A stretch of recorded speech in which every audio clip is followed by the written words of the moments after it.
Sa totoo lang lang, sa totoo lang lang, sa totoo lang lang, sa totoo lang yung lahat. Sa totoo lang lang, sa totoo lang. It's 4:70 na po in the afternoon dito po sa Pilipinas, Luzon, Visayas, Mindanao, at para sa ating mga OFW na mga kapatid sa buong mundo.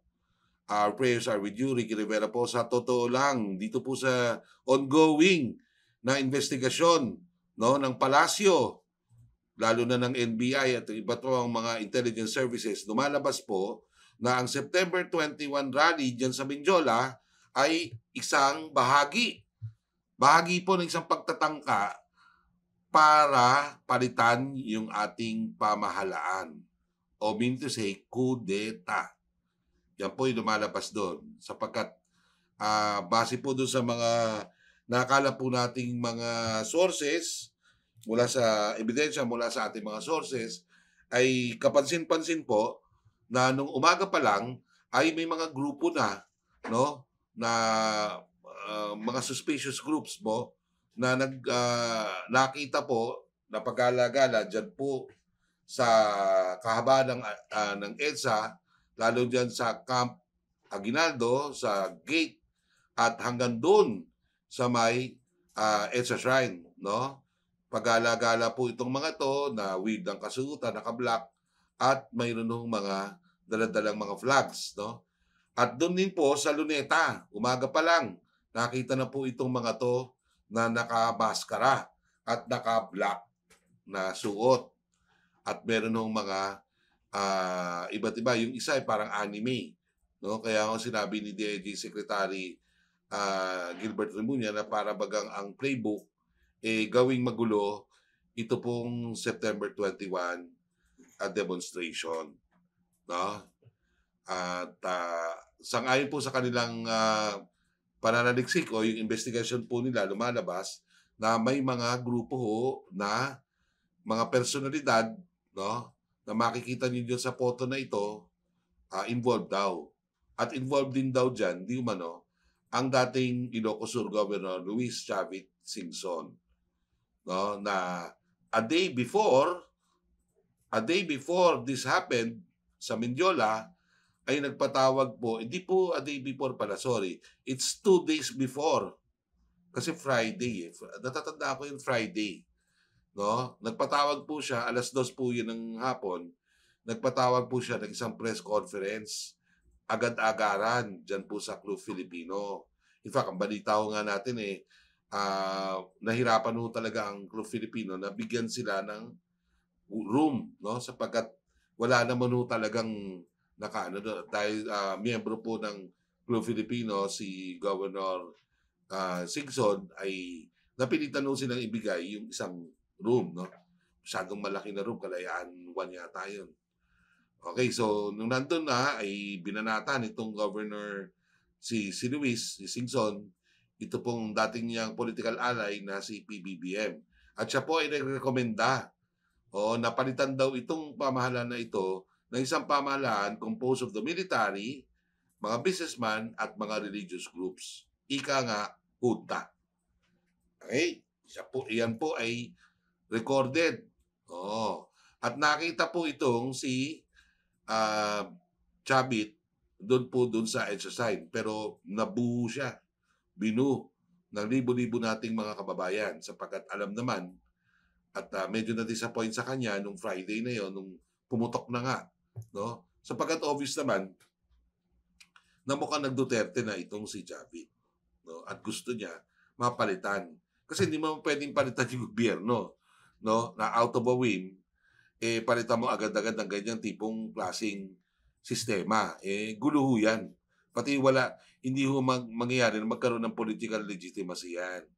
No, yun po yung nakakalimutan nila palagi. You may oust an administration, you may probably, establish a revolutionary government, pero without political legitimacy na nanggagaling mismo sa pamahalaan, ang nanggagaling mismo sa mga pamayanan, sa mga mamamayan, at sa international community, hindi po magiging legal ang lahat ng gagawin ng mga yan. No? Akala siguro nila dahil nga felt po natin yung galit ng taong bayan regarding these flood control projects. Kaya nakita nila malamang oportunidad yan para pwersahin na mag-resign itong ating Pangulong Ferdinand Bongbong Marcos.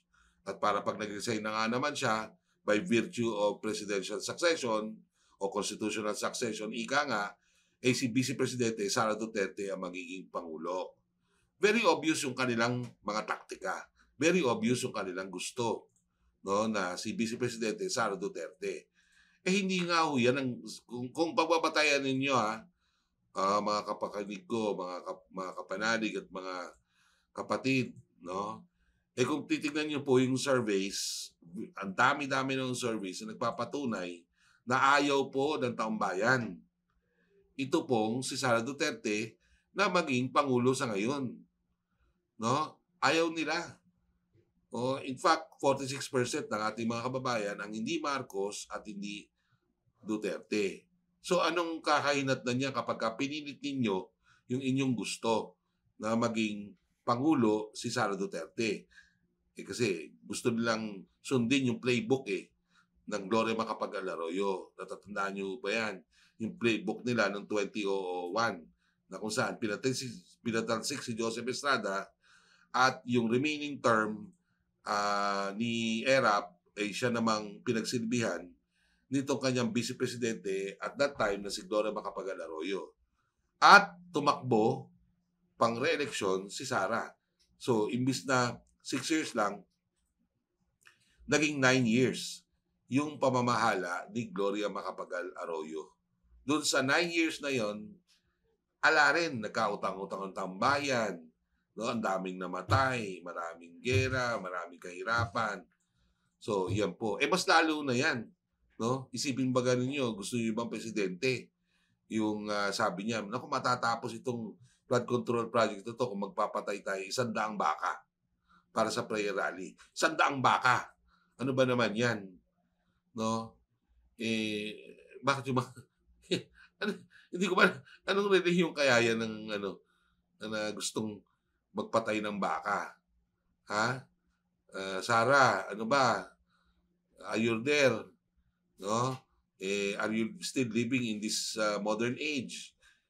Wala na nga ho yan. Di ba wala nang patay ng baka? Pero ewan ko. Talagang, weirdo, no? Magkokol lang 100 bakang papatayin para sa prayer rally. Kaya marami nga ako nagalit dyan. Yan, sasakripisyo mo, susunugin mo yan, o ipapakain mo sa mga tao. Ha? Whatever way, medyo weird. So, patuloy pa investigasyon dahil may mga nakuha na pong mga ebidensya na nag-uugnay dito sa mga personalidad na ito na Duterte doon po sa nangyari sa Menjola. Pero ako po, sa ganang akin po, hindi ko sinasabi hindi ko sinasabi na talagang direkta sila sangayon sa, ito po sangayon lamang doon sa investigasyon. Ako po'y naniniwala na may iba doon na mga kababayan natin ang talagang galit na sa nangyayari. At talagang hindi na nila maatim o kasok-kasokan na talaga sa kanila yung nangyayaring yun.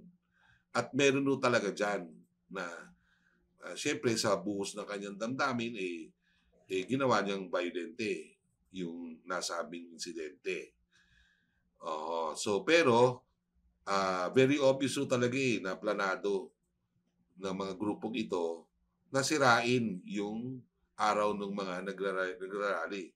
Isipin mo naman, magmula Luneta hanggang EDSA Shine, tahi-tahimik.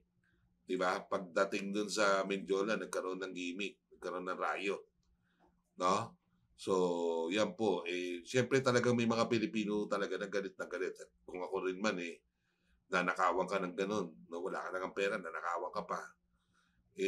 Talagang nakakagalit talaga yan.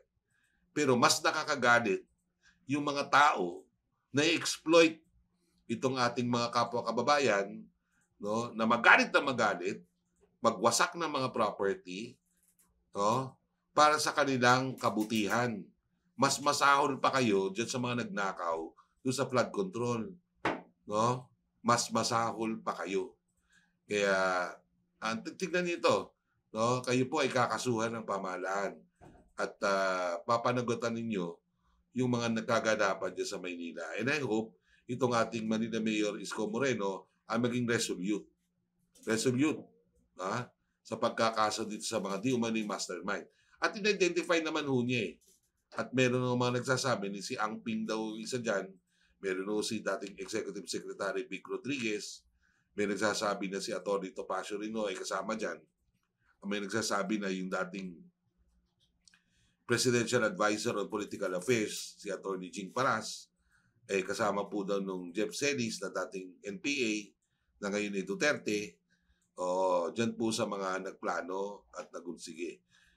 Okay, yan po lang sinasabi. Hindi po natin sinasabing with finality na sila nga ho. Pero sa ganang akin, any person who will exploit the emotions of an impoverished Filipino people deserves all the condemnation. Okay, kinakailangan yan i-condemn, wasakin, ikulong ng mas matagal na habang buhay. At kung meron pang death penalty, pasahan ng death penalty. Pero wala naman tayong death penalty. Okay, so, ano sila? Masasagip yan. Pero, yan po mga kababayan. So, may mga gugulong mo yan for the next few days, no? At again, malinaw tayo, ang posisyon natin ay kasuklam-suklam itong ginawa. No, kung sino mang mga grupo na yan, na-exploit yung ating mga kabataan, no, at mag-resort sila sa karahasan. Ang karahasan ho, na walang katorya-torya at walang karason-rason, ay hindi po nararapat yan. No? Sapagkat ito po lang ay magre-resulta ng karahasan din. So, ang ini-encourage po natin na mapayapang pagpapahayag ng pagtutol o pagkagalit dito po sa flood control project. Pero ginagalang din ho natin, halimbawa, yung mga talagang mga ating mga kababayan na iba po ang tingin. So pagkakamit ng hustisyang bayan. Kasi yung hustisyang bayan ay iba po yan. No, yung hustisyang bayan ay nagtatakda ng kaparusahan dito sa mga taong ito. No, na nagpasasa o nagnakaw ng ating kabangbayan. Kaya ho tayo mahirap ngayon, kaya ho naghihirap yung mga tao, karamihan walang trabaho dahil walang economic activity. Bakit walang economic activity? Dahil ang government ay spending ika nga, walang masyadong pera. So hindi sila nakakapag-spend. At pag hindi nag-spend ang gobyerno, syempre, yung mga businesses na nagre-rely sa gobyerno, ganun din, magkakaroon ng problema. Pag nagkaroon ng problema, hindi sila maaaring maglabas o magbigay ng mga posisyon para sa mga bagong trabaho. So yun po nangyayari. At kapag maraming walang trabaho, ano nangyayari? Siyempre, maraming mga pamilya ang naapektuhan. At ang unang-unang naapektuhan po dyan yung mga bata. Dahil nagkakanuno tayo ng maraming mga pamilya ang nawawalan ng access sa mga resources, lalo na ng pagkain. Okay? So, yan lang po yan. At mas malala pa po mga nangyayari. So, karahasan din po ang nagiging resulta nito pong katiwalian na ito. At ito po ay direktang napapansin at nararamdaman po ng lahat.